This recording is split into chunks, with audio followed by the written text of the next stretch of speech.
day tomorrow will bring. Oh,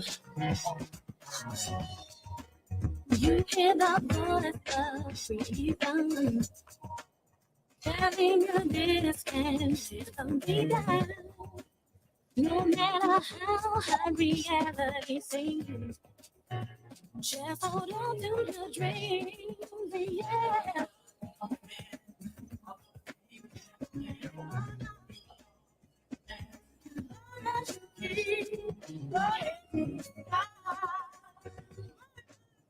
That's right. You win as long as you keep your head to the sky. Live from Washington, D.C., you're listening to A More Perfect Union on KBLA Talk 1580.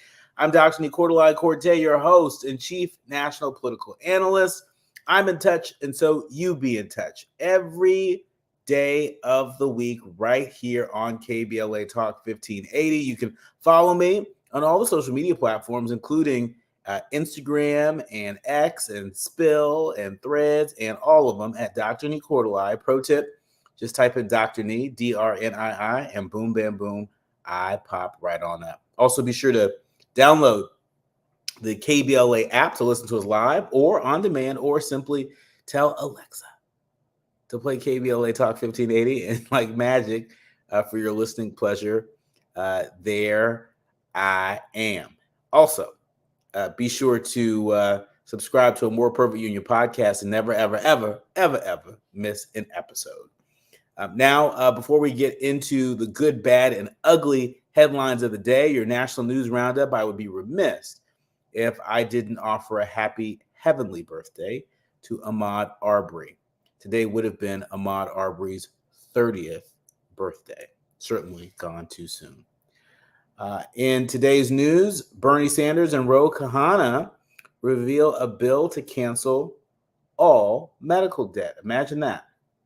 The Guardian is reporting that two prominent progressive lawmakers, the Vermont Senator Bernie Sanders and California Congressman Ro Khanna, revealed today a new bill aimed at eliminating medical debt.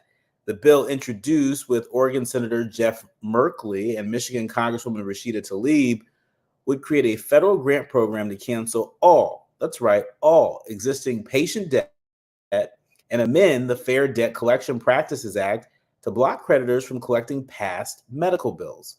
The legislation would also update billing requirements for medical providers and alter the Consumer Credit Reporting Act to prevent credit agencies from reporting information related to unpaid medical bills, alleviating the risk of such debt damaging patients' credit history.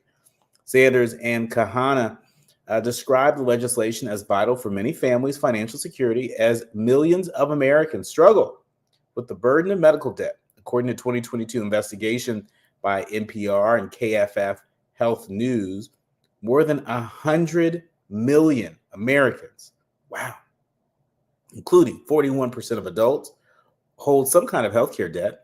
A KFF analysis of the Census Bureau survey of income and program participation suggests that Americans owe at least $220 billion in medical debt. And so this effort by Representative Ro Khanna and Senator Bernie Sanders is nothing to snuff at. This is a big deal and could make a major difference. Now, how a bill like that gets out of the House of Representatives, this particular House of Representatives, I don't know about that.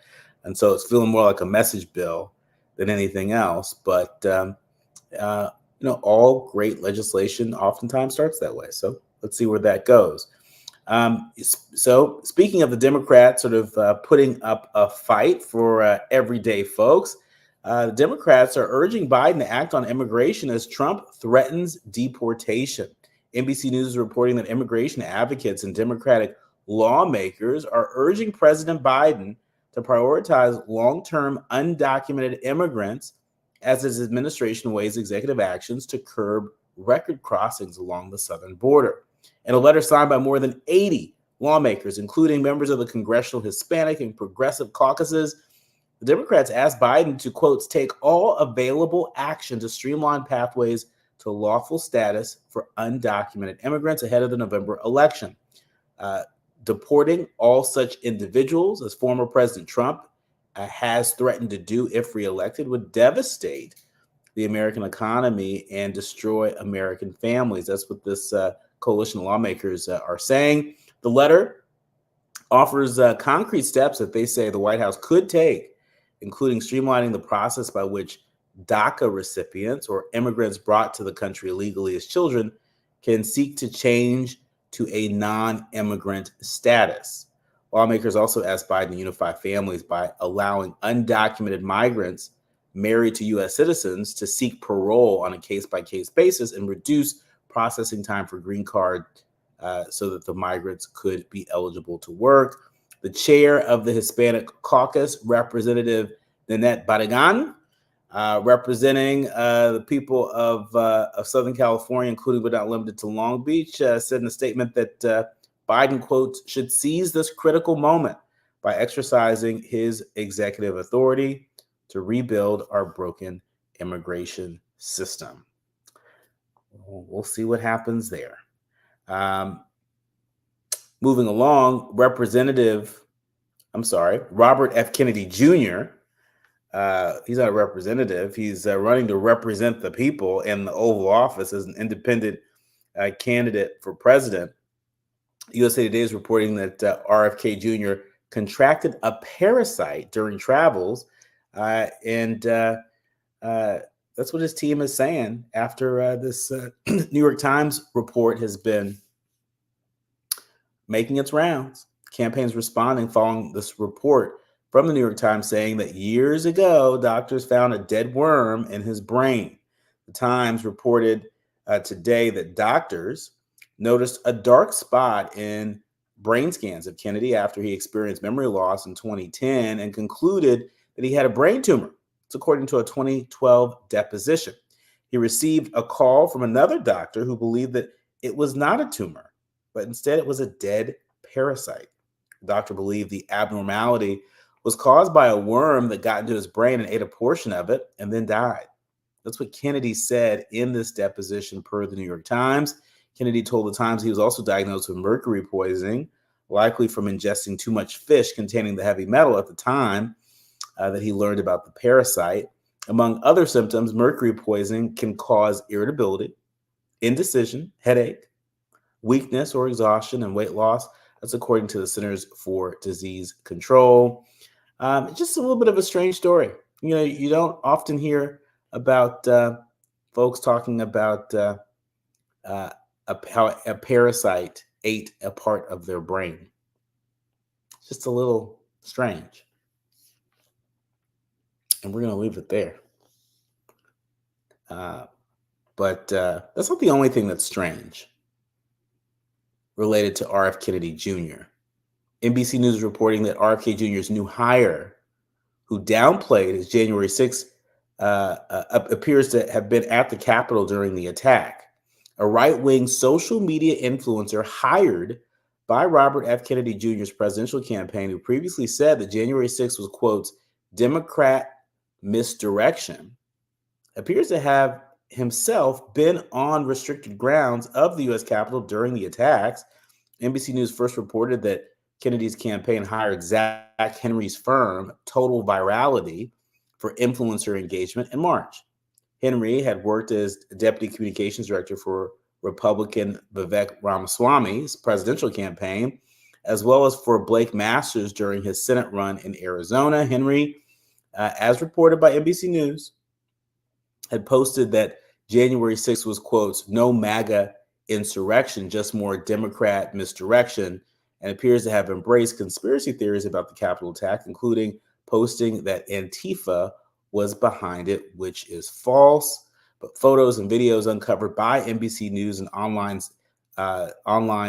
sedition hunters who have aided the FBI in hundreds of cases against Capitol rioters appear to show Henry among the mob outside the Capitol on January 6, 2021, beyond the previously established police lines, although it's unclear whether any of the barricades and restricted signs remained by the time he arrived. And so,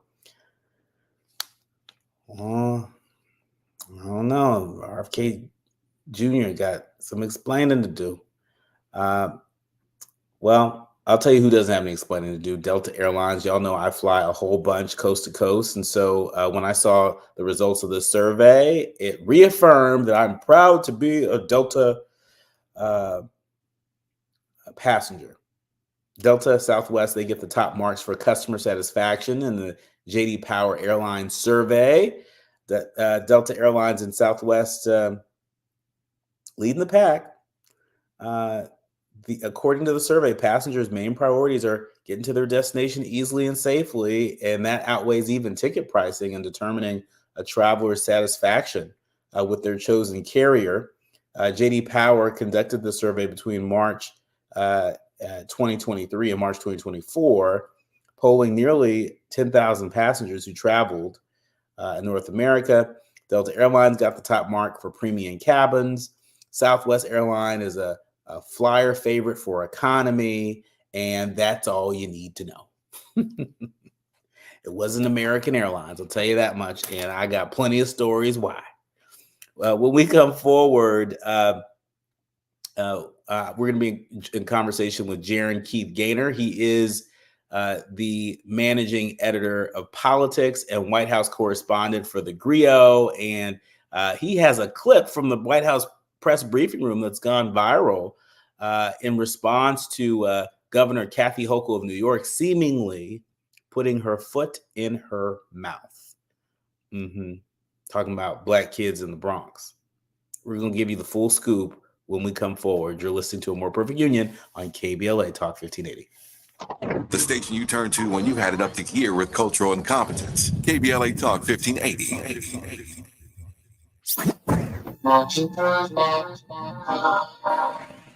Hi, it's Tavis Smiley. First, thank you for your support of KBLA Talk 1580. We deeply appreciate you. So, I get asked all the time, Tavis, when are you going to bring back that State of the Black Union symposium you used to do? You know, the one where you had all those black intellectuals on stage every year and everybody watched all day live on C-SPAN? Yeah, I know the one. Let's bring them back. Well, I am pleased to tell you that if you go to KBLA1580.com right now, you can sign up to be in the audience here in Los Angeles when we go back live on C-SPAN with a stage full of black thinkers and influencers for a historic conversation. America has never seen a stage full of black folk talking about the urgency of now. Climate justice, climate equity, climate resilience. It's going down Tuesday, June 18th, 4 to 7 p.m. at the California Science Center in Exposition Park. Admission is free, but you must register at KBLA1580.com. Once we reach capacity, you'll have to watch us on C-SPAN. But if you want to be in the room when we go live from Los Angeles, Tuesday, June 18th, head to KBLA1580.com right now to reserve your seat. Caring about the climate, caring about the community. With KBLA Talk 1580, we've got your black. I believe up there. Girl, I have a secret. When I get stressed out, I get sweaty. That's why I use Secret Clinical Antiperspirant. It's like my own secret weapon. For 72 hours, I get Secret's strongest protection against sweat caused by stress, heat, and activity, because you know how crazy life can get. Plus, it's made with advanced odor fighters that don't just cover up smelliness. They help prevent it from happening in the first place. Believe me, if I weren't wearing Secret, I'd be a hot, smelly mess. Thankfully, Secret works. Heard any other talk radio lately that sounds anything like this? We didn't think so. You're listening to Unapologetically Progressive. KBLA Talk 1580.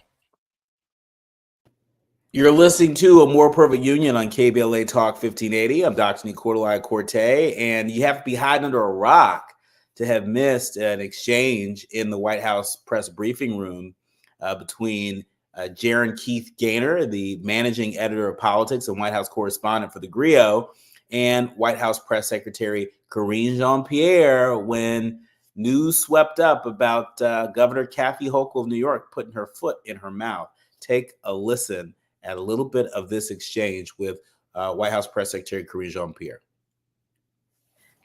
Thanks, Karine. New York Governor Kathy Hochul made a controversial comment yesterday at the Milken Institute Global Conference while discussing the need to bring AI jobs to Black and Brown communities. She said, right now we have young Black kids growing up in the Bronx who don't even know what the word computer is.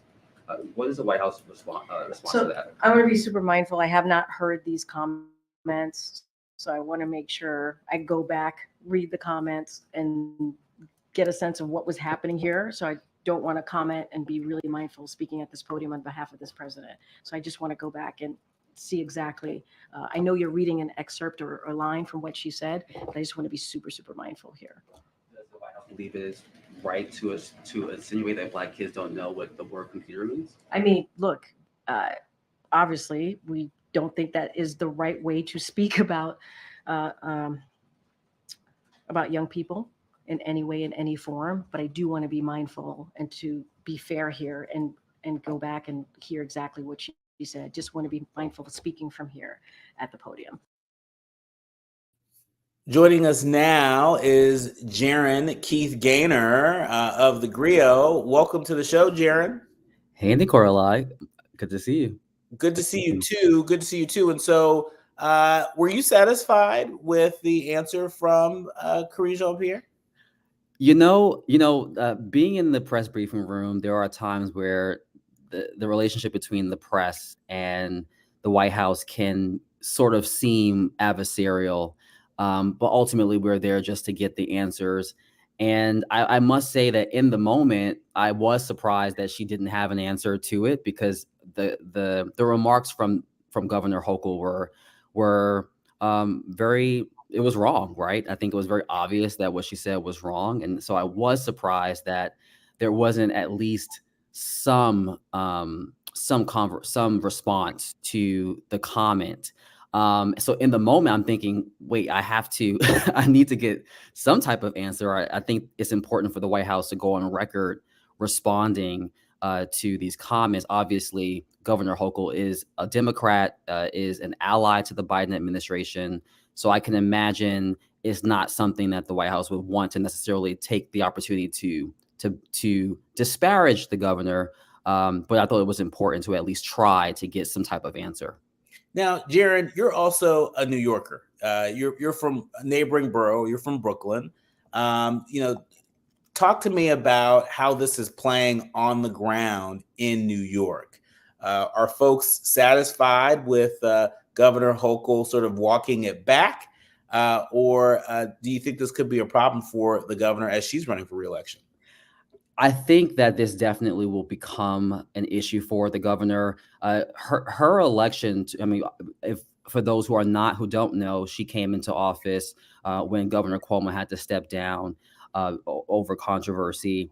And she inherited the role, and then she was elected in 2022 to a full term. But she won with very small margins. In fact, her margin was much thinner than Governor Cuomo. She's already sort of been in the hot seat over crime and immigration in the state of New York. There's a poll from Siena College last month that showed that she only 49% actually disapprove of her job performance. And she's not that popular in the suburbs and in upstate New York. So I would imagine that she could be in trouble in 2026 when she would presumably run for re-election. And I think that people should pay attention to Attorney General Letitia James, who very successfully prosecuted former President Donald Trump. She ran for governor and dropped out of the race to continue that work as Attorney General, and she is certainly a favorite to potentially run against Governor Hochul in 2026. In a statement published by the Associated Press late Monday, Governor Hochul said, quotes, "I misspoke and I regret it." She went on to say, quotes, "Of course, Black children in the Bronx know what computers are. The problem is that they too often lack access to technology needed to get them on track to high-paying jobs in emerging industries like AI.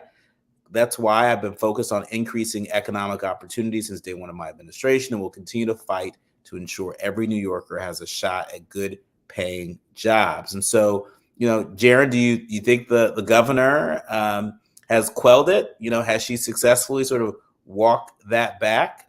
Was it just a classic case of putting one's foot in their mouth and saying something that when put that way didn't come out right? Yeah. So I mean, obviously, I have compassion for elected officials in particular because it's not an easy job to be on any stage talking. Sometimes you do say the wrong thing. However, in this instance, without giving being being too much of a commentator here, the comment it really implied that Black children um, are not competent enough to understand a simple word like computer. We know how much Black children consume the internet, how much they use technology. I think there's studies that show that Black children overly use more than other groups. And so I don't know how one says something like that by accident. New York City Mayor Eric Adams said, he knows her heart and came to her defense. But I spoke to Marcus Batchelor of the National Political Director at the People for American Way. And, he made the argument that, this really shows that, regardless of party, that some politicians often seem like they're too far removed from the everyday experiences of Black and brown communities. And so to say something like that suggests that, this white female governor from upstate New York doesn't understand and maybe has not spent a lot of time in the Bronx. And I'm sure, in the words of Nene Leakes, I'm sure many people in the Bronx are like, how did I get into this? Like, how did I get in it? Like, I don't know how talking about AI somehow became this disparaging comment about young Black children in the Bronx. And so obviously people make mistakes. She appeared to apologize. I think what Black and brown communities would like to hear more so, I think Bronx elected officials would like to hear, is her acknowledging that what she said could be seen as racist. And I'm sorry for making it seem as so. Yeah, well, I mean, she said what she said, and she released a statement, expressing her regret for having said that and attempting to correct the record. I just want to sort of zoom out of New York for a moment and just kind of get a sense of what your thoughts are as we as President Biden is a little over a week away from visiting your alma mater, Morehouse. We know that the president will be delivering the commencement address there.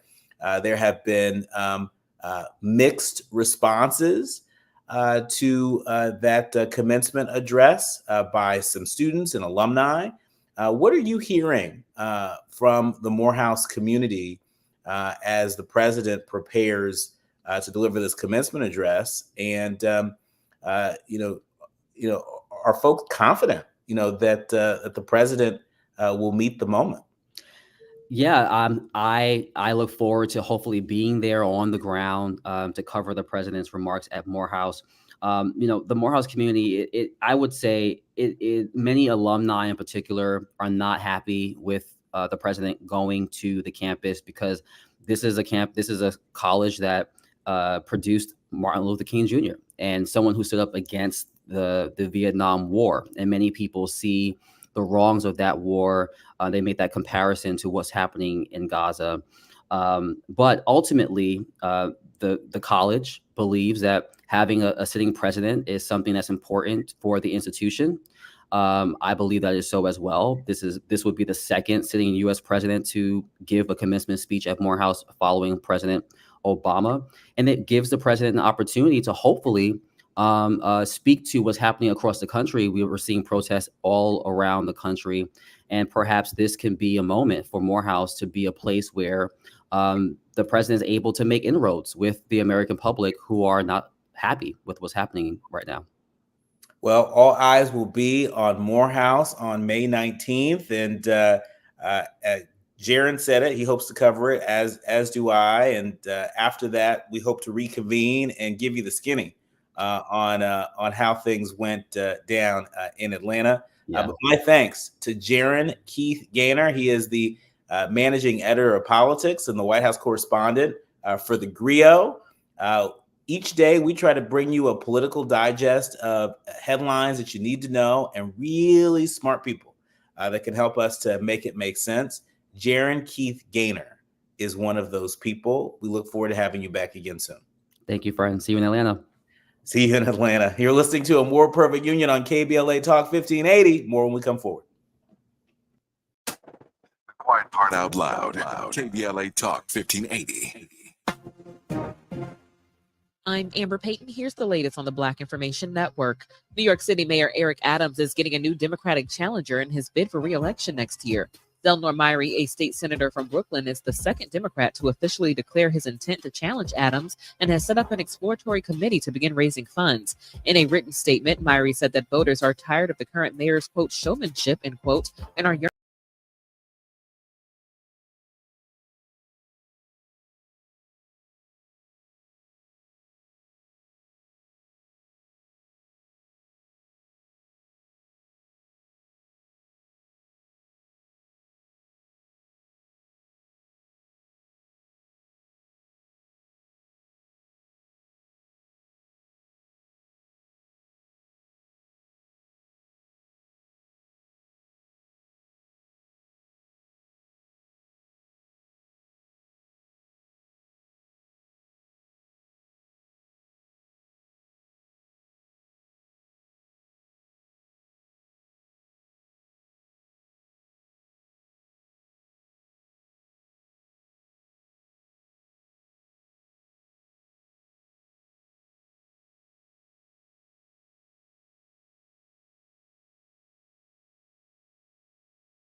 888-1121. Again, 888-811-1121. Become a foster parent today. Find a righteous rage and don't be afraid to say what you see. We're KBLA Talk 1580. You're listening to A More Perfect Union on KBLA Talk 1580. I'm Dr. Nii-Quartelai Quartey, and we've got some updates for you in terms of what's happening related to the Israel-Hamas conflict that is not just gripping the nation, but gripping the world. NBC News, Washington Post is reporting that the World Health Organization says that health services in South Gaza will run out of fuel in 3 days. That's right. The World Health Organization said just today that the closure of the Rafah border crossing meant that health services in southern Gaza would run out of fuel in 3 days. Without more aid flowing into Gaza, we cannot sustain our life-saving support to hospitals. That's what the World Health Organization Director General said during a briefing. Israel said today that it reopened a separate border crossing, Kerem Shalom, that was closed over the weekend after a deadly Hamas rocket attack. However, a spokeswoman for UNRWA, the UN Agency for Palestinian Refugees, said that as of Wednesday afternoon, this afternoon, it had not yet seen any fuel or aid enter. And so that is a part of what is happening on the ground in the Rafah region of Gaza, and we will continue to keep you updated as more information becomes available. But NBC News is reporting that the U.S. pauses Israel arms shipment over Rafah assault fears as Biden pushes for a ceasefire. The United States halted a large shipment of offensive weapons to Israel last week in a sign of its growing concern over a possible military offensive on Rafah. That's what senior administration officials told NBC News.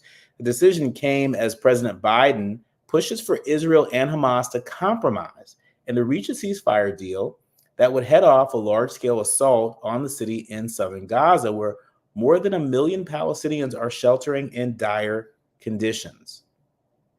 The Israeli military said that it had reopened a key border crossing today, following pressure from Washington just a day after its ground forces seized control of the Gaza side of another crossing, a move that has fueled fears that aid supplies, again, would be delayed coming into the enclave, but which U.S. officials said was a limited operation and not the full-scale assault that Biden had warned against. And so,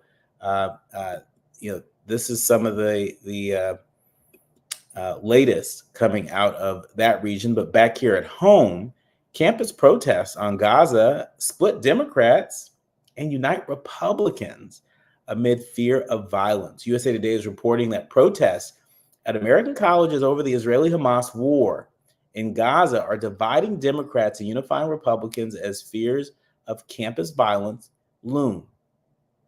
An exclusive USA Today Suffolk University poll finds complicated attitudes towards the protesters, their motives, and their tactics. On this, there is agreement. 2/3 of voters. They expressed concern that the demonstrations and the police response will end up leading to violent confrontations. Both the policy and political challenges are particularly steep for President Joe Biden. Last week, he walked a careful line condemning violence on college campuses while defending the free speech rights of protesters. He has tried to balance support for Israel with calls for more humane treatment of Palestinians in Gaza, who've seen families killed and communities destroyed in assaults that followed the October 7th Hamas attack in Israel. Famine is a rising threat. So right now, Biden voters are split. 30% support the protest. 39% agree that their demand, they agree with their demands, but oppose their tactics. And 20% oppose them. Those are important numbers to remember. Trump voters are united. 78% oppose the protesters. Just 5% support them, and 9% support their demands but oppose their tactics.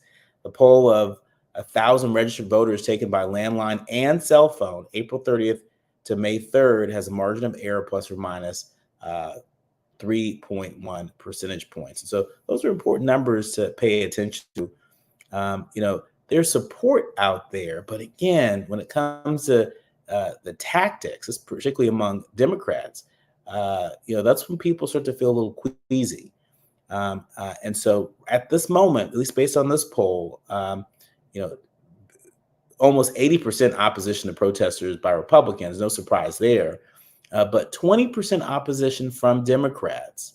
Only 30% support these protesters. Another almost 40% agree with their demands, but oppose their tactics. And that's not all that different from what Miss Opal Lee told me at the White House on Friday. You might remember that Opal Lee received the Presidential Medal of Freedom. And I had a chance to talk with her. I had a chance to talk with Father Greg Boyle. And one of the things that Miss Opal Lee had mentioned is that, she thought the protesters, had a just cause, a worthy cause. But the way that folks were going about it, she said she's not sure if people are going to get the result they are looking for. And so Opal Lee, in her mid-90s, has seen a lot. She's seen a lot of change in this country, a lot of backsliding in this country. And so that is definitely some wisdom to pay attention to. And so, when we come forward, that's not the only thing we should be paying attention to. There are a lot of unhoused people, not just in Los Angeles, where our home station is located, but in major cities and medium-sized cities and small towns across the country. There's no way of getting creating some distance from the unhoused. It is one of the major challenges of our time. And when we come forward, when we dig into the quiet part out loud, we're going to learn a little bit about what Philadelphia is doing. Apparently, there's a city plan underway that may force houseless people to choose jail or treatment. We'll tell you all about that when we come forward. You're listening to A More Perfect Union on KBLA Talk 1580. KBLA Talk 1580 is an intervention. When we come forward, it includes you. KBLA Talk 1580, turning pain into power. Life can throw unexpected challenges our way. Black families need support. Children require safe, loving, temporary homes. Research shows that children in foster care thrive best when they remain in their own communities. The strength and love within the Black community can provide a sense of belonging. We need your help to consider opening your hearts and homes. Contact fosterlakids.org today or call 888-811-1121. Again, 888-811-1121. Become a foster parent today. Moments like making my kids my famous meatballs mean a lot to me. But after being diagnosed with metastatic breast cancer, or MBC, which is breast cancer that has spread to other parts of the body, they mean even more. I take Ibrance, palbociclib. Ibrance 125 milligram tablets with an aromatase inhibitor is for adults with HR-positive, HER2-negative MBC as the first hormonal-based therapy. Ask your doctor about Ibrance and visit Ibrance.com. Ibrance may cause low white blood cell counts that may lead to serious infections. Ibrance may cause severe inflammation of the lungs. Both of these can lead to death. Tell your doctor right away if you have new or worsening symptoms, including trouble breathing, shortness of breath, cough, or chest pain. Before taking Ibrance, tell your doctor if you have fever, chills, or other signs of infection, liver or kidney problems, are or plan to become pregnant, or are breastfeeding. Common side effects include low red blood cell and low platelet counts, infections, tiredness, nausea, sore mouth, abnormalities in liver blood tests, diarrhea, hair thinning or loss, vomiting, rash, and loss of appetite. Hey, John, why so glum? I just got let go. The company's downsizing. This is the third time in the last 2 years. I'm done with this. Have you thought about My Computer Career? I've heard they can train you for a career in IT in just a few months, including cybersecurity and the basics of AI. And you don't need prior training or experience. Now that's a recession-resistant career. Wow, thanks. I'll check them out. Go to mycomputercareer.edu and take the free career evaluation. mycomputercareer.edu. Financial aid is available for qualified students, including the GI Bill. I'm going out with the girls this weekend. Nails done, outfit stunner, and my skin, I know it's going to be glowing because I glammed up my shower routine with new Olay Indulgent Moisture Body Wash. It smells so luxurious and moisturizes deep into my skin with its super rich, creamy lather that's bursting with vitamin B3. So my skin glows and my confidence grows. Try new Olay Indulgent Moisture Body Wash for glowing skin in just 14 days. Find a righteous rage and don't be afraid to say what you see. We're KBLA Talk 1580. You're listening to A More Perfect Union on KBLA Talk 1580. And look, Philadelphia is such a major part of the formation of this union that we strive to make more perfect each and every day. But this plan that is afoot in Philadelphia may not be the best example of building a more perfect union. I don't know. You decide. Philadelphia City plans may force houseless people to choose jail or treatment. Prism is reporting that the city of Philadelphia has released a 100-day public safety plan with a section focused on cleaning up the, quote, open-air drug market in the city's Kensington neighborhood. The release follows recent reports that the city's jails are violent and understaffed, leading criminal legal advocates to call for a different solution to protect vulnerable communities living on the streets. The 100-day report reveals that plans to arrest houseless people for drugs, sex work, and other criminal acts. The operation started in April and will be carried out in 5 phases. The first phase, starting with a warning. The second and third phases, planning for a heavy police presence to secure the neighborhood. And the fourth phase, seeing police return the neighborhood to the, quote, rightful owners of the community and its residents. The last stage will redistribute resources to other priority areas. Now, organizers say the phase initiative and the language used in the report are dangerous. They're xenophobic, it's anti-migrant. The city has planned an eviction for May 8th, leaving providers scrambling to prepare for an influx of new participants. In preparation, advocates have been on the streets providing information about people's rights and the Kensington Public Safety Plan. Criminal legal advocates say that the current jail system is unable to handle a large influx of medically vulnerable people in need of care and rehabilitation, and the Philadelphia County jail system, known as the Department of Prisons, has been under federal oversight due to its poor conditions since coming to a settlement in April 2022. The settlement includes reducing the existing medical backlog at the jails and reestablishing a mental health program in the jails by September 30th, 2022. So last year, the court monitor reported 2 deaths by suicide, 1 homicide, and 2 accidental drug overdoses. There were 14 deaths overall, and in April, city civil rights groups filed a motion of contempt against the city for failing to comply with the courts, claiming a, quote, pattern of systemic violations of the constitutional rights of prisoners. So, as I've just laid it out right there, I don't think there's much reason for the city of Philadelphia to do anything that's going to put more people in jail, not less.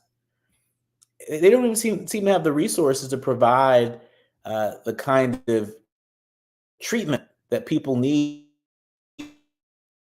when they're incarcerated.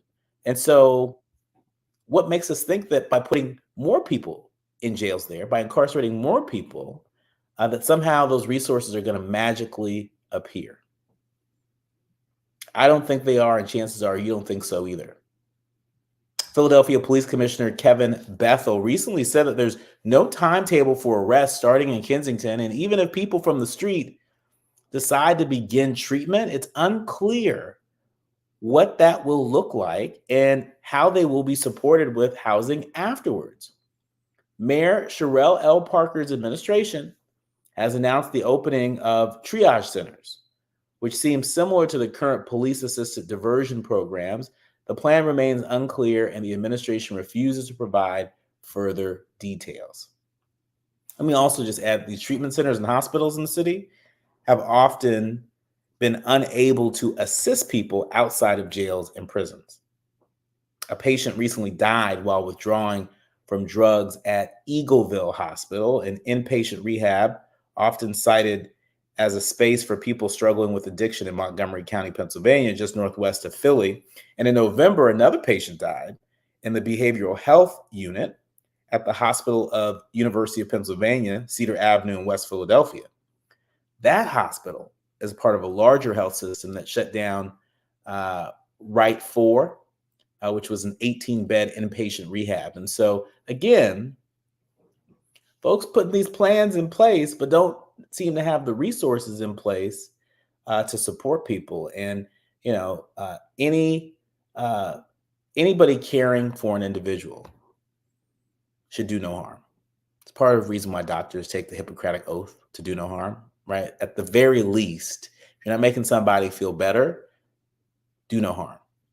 And I'm not convinced that at least this current iteration of this Philadelphia city plan that may force houseless people to choose jail or treatment, I'm not sure if this iteration of the plan is it. It seems to me like it might do harm. It seems to me like it might just make matters worse. And I can't imagine this new mayor wanting to make matters worse. I don't suspect that's why she ran for office. And so as soon as we can, we invite the mayor of Philadelphia to join us here on A More Perfect Union to make it make sense. Maybe we got something wrong. Who knows?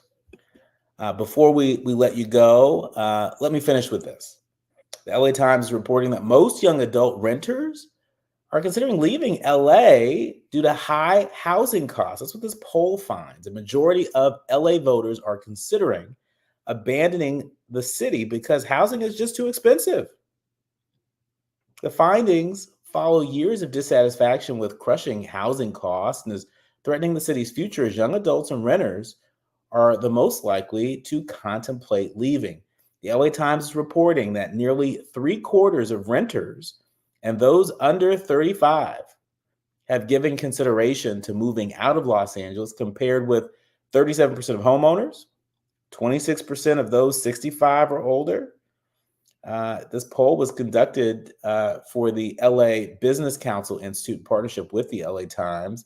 Overall, the poll found that 60% of Angelenos have debated leaving the city due to the rising cost of housing, with 35% saying that they've given serious consideration to doing so. So this housing crisis, this affordability crisis, it's cutting all sorts of different ways. I mean, we just went from Philadelphia, where there is this, in my view, incomplete iteration of this plan to treat some of the unhoused, or incarcerate the unhoused. And then, we zoom across the country to LA, and we see the results of this LA Times poll, where folks are fed up with housing affordability, and while there are a lot of pathways for folks becoming unhoused, right? Some of them may be mental health related, but oftentimes, it's the folks that get evicted that may go from couch surfing to living in their car to having that car, booted or repossessed, or stolen or something of the like, to being on the street, right? There are many pathways by which people become unhoused, and housing affordability is a part of how that happens. The results reflect what voters believe to be foundational unfairness. That's what the poll says when it comes to housing. This is what one of the researchers had said. She said, people feel like I'm doing the right thing. I have a job. I do my part. So why is it that I'm struggling to pay my bills when it comes to housing? It's so easy to understand and identify what makes it unsustainable for people. The poll, known as the 2024 LABC Institute Housing Affordability Surveys, in partnership with the LA Times. And we're going to have to leave it there. But my thanks to the Village that helps us to produce a more perfect union each and every day.